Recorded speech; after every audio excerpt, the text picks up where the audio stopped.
Assalamualaikum warahmatullahi wabarakatuh. Nama saya Nur Toyina. Saya mengajar di SDN Cipajaran Cicalengka, Kabupaten Bandung. Saya calon guru penggerak angkatan 7. Pada kesempatan kali ini, saya akan memaparkan mengenai kesimpulan dan refleksi pemikiran Ki Hajar Dewantara. Pemikiran Ki Hajar Dewantara diawali dari pendidikan pada masa kolonial Belanda. Pendidikan pada masa kolonial Belanda masih bersifat diskriminatif, di mana tidak semua masyarakat dapat mengenyam pendidikan, melainkan hanya golongan tertentu saja yang hanya dapat bersekolah. Salah satunya adalah mereka yang sengaja dipersiapkan oleh Belanda untuk membantu kegiatan perdagangan Belanda. Itu pun yang diajarkan hanya sebatas membaca dan menghitung saja. Selanjutnya, Ki Hajar Dewantara menggagas mengenai pendidikan dan pengajaran.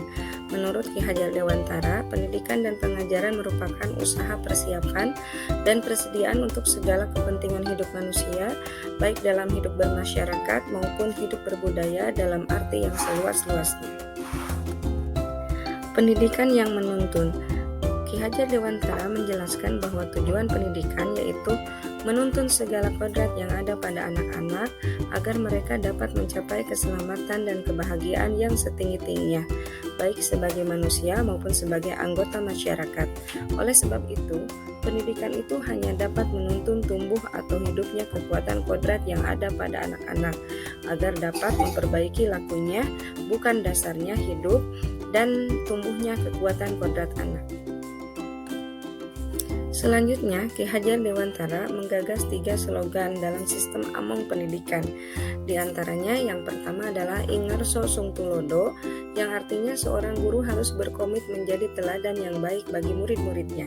Kemudian yang kedua, Igmadyo Mangunkarso, yang artinya seorang guru harus dapat membangkitkan atau menguatkan semangat muridnya, bukan melemahkan semangat murid-muridnya. Dan yang ketiga adalah Tuturi Handayani, yang artinya seorang guru haruslah memberikan dorongan atau menjadikan muridnya orang-orang yang mandiri atau orang yang merdeka yang tumbuh kembangnya secara maksimal. Seorang guru harus dapat mendampingi murid dengan utuh dan menyeluruh. Di sini, seorang guru harus memperhatikan kodrat murid dan ajas rikon. Kodrat murid yaitu terdiri dari kodrat alam, yang artinya guru harus menyesuaikan pembelajaran dengan kondisi alam tempat murid-murid tinggal. Kemudian yang kedua, kodrat zaman, yang artinya guru harus menyesuaikan sistem pembelajaran dengan perkembangan zaman. Kemudian selanjutnya, guru juga harus memperhatikan ajas rikon. Yang pertama adalah kontinu, yang artinya yang dilakukan secara terus-menerus dan secara berkesinambungan. Kemudian yang kedua, konvergen, yang artinya terbuka terhadap perkembangan zaman. Dan yang ketiga adalah konsentris, yang artinya berdasarkan kebudayaan bangsa. Poin yang selanjutnya yaitu mengenai budi pekerti. Budi pekerti diartikan sebagai bulatnya jiwa manusia yang merupakan hasil dari bersatunya gerak pikiran, perasaan, kehendak, atau kemauan sehingga menimbulkan suatu tenaga. Budi pekerti juga dapat dimaknai sebagai perpaduan antara cipta atau kognitif dan rasa atau afektif sehingga menghasilkan karsa atau psikomotorik. Membimbing murid memperbaiki bangsa.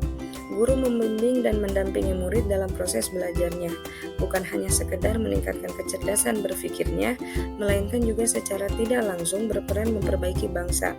Setiap hal kecil yang kita sampaikan di kelas akan berkontribusi pada kecakapan hidup anak saat dewasa. Kita sebagai guru sebenarnya sedang membentuk masyarakat, membentuk budaya masa depan lewat murid-murid kita. Berikut adalah mengenai refleksi saya setelah mempelajari modul 1.1. Yang pertama, apa yang Anda percaya tentang murid dan pembelajaran di kelas sebelum Anda mempelajari modul 1.1?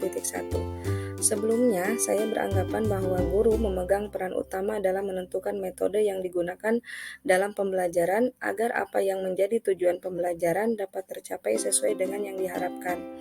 Namun, setelah mempelajari modul 1.1 ini, anggapan saya tersebut menjadi berubah, karena dalam menentukan metode pembelajaran yang digunakan ternyata kita harus melibatkan keinginan murid dalam pembelajaran, sehingga pembelajaran yang memerdekakan murid dapat terlaksana dengan baik. Begitupun apa yang menjadi tujuan pembelajaran akan tercapai sesuai dengan yang diharapkan. Refleksi yang kedua adalah apa yang berubah dari pemikiran atau perilaku Anda setelah mempelajari modul ini.